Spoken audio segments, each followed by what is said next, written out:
President Donald Trump says his missile defense shield, what he refers to as the Golden Dome, will include Canada. I'm pleased to announce that we have officially selected an architecture for this state-of-the-art system that will deploy next-generation technologies across the land, sea, and space, including space-based sensors and interceptors.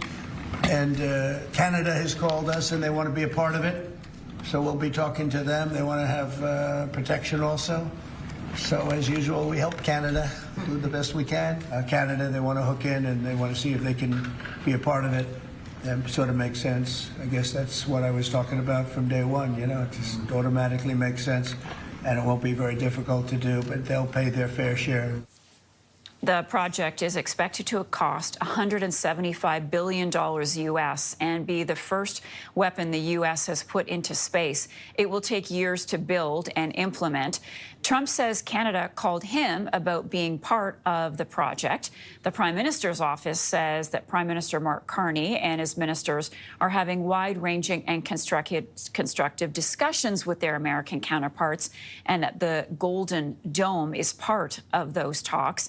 I want to bring in Pavel Podvig, weapons expert and senior researcher at the United Nations Institute for Disarmament Research. Good morning, and thank you for being on our program. So let's begin with an explanation on how this system would work. What exactly does it do?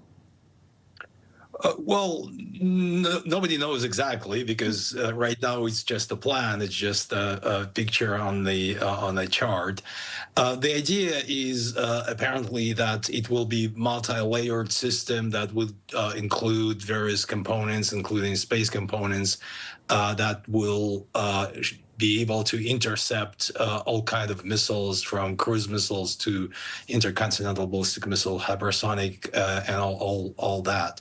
But I must say that it's a vision, but we've been around missile defense projects of various kinds for more than 70 years now, and none of that ever materializes. And I'm sure that this system will end up not working and not actually being in place as well.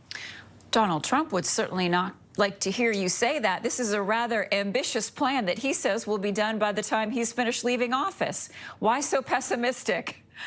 Well, because, as I said, I mean, we've been these ideas that you could build a missile defense that can protect the territory of a country like the United States.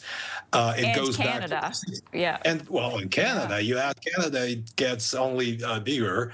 It goes all the way back to the 50s and to the 60s, and there was a big push in the 80s by Ronald Reagan, of course, with the Strategic Defense Initiative, the Star Wars.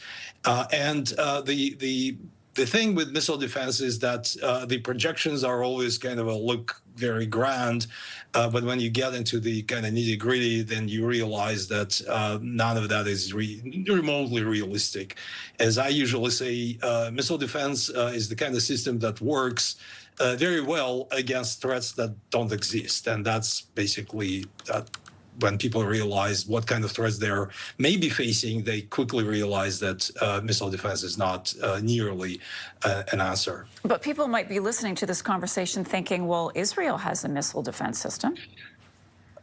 That's a fair point, but it's a totally different kind of threat that Israel is facing. And we've seen that what their missile defense was facing was the threat of short-range missiles, conventional missiles, and we've seen that these kind of threats, to some extent, we've seen the experience in Ukraine. Also, that missile defense does protect you from these kind of attacks, but nobody will be attacking the U.S. or Canada with short-range conventional missiles. And even for those, the effectiveness of those systems was not, missile defenses is not 100%. It's about 85%, which is high, but not 100%. And if you look at the kind of what could possibly be a threat to the United States and Canada, then we are talking about thousands of intercontinental missiles that are much harder to intercept to begin with, and they are definitely not going to be conventional. And with these kind of threats, the best defense is actually make sure that nobody is launching missiles your way. And here, trying to put your all your eggs into the missile defense basket actually makes it more difficult to make sure that nobody is launching missiles your way. So in my view, this missile defense is kind of a self-defeating project. You build something that doesn't offer you protection and actually puts you in a worse position that you started with. Well, let me ask you then, lastly, are you surprised that Canada appears to be in some sort of conversation with the U.S. on this, especially at a time when Canada is essentially trying to decouple from the U.S.? No, I think, well, Canada has, of course, a very long-standing relationship with the United States precisely in this area. The NORAD system goes back, to the 50s, and I think it's perfectly natural for Canada to be involved in a project like that.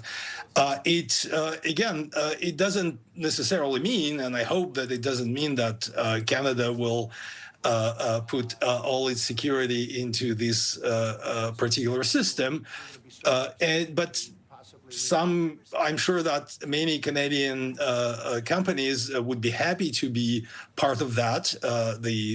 We're talking about many tens of billions of dollars. So there is interest there.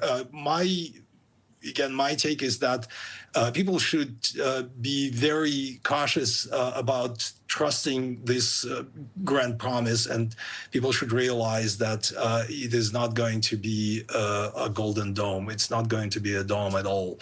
And in the end, you could end up in a worse place when you're here today. Pavel Podvig, thank you so much. Pavel is a weapons and expert senior researcher at the United Nations Institute for Disarmament Research.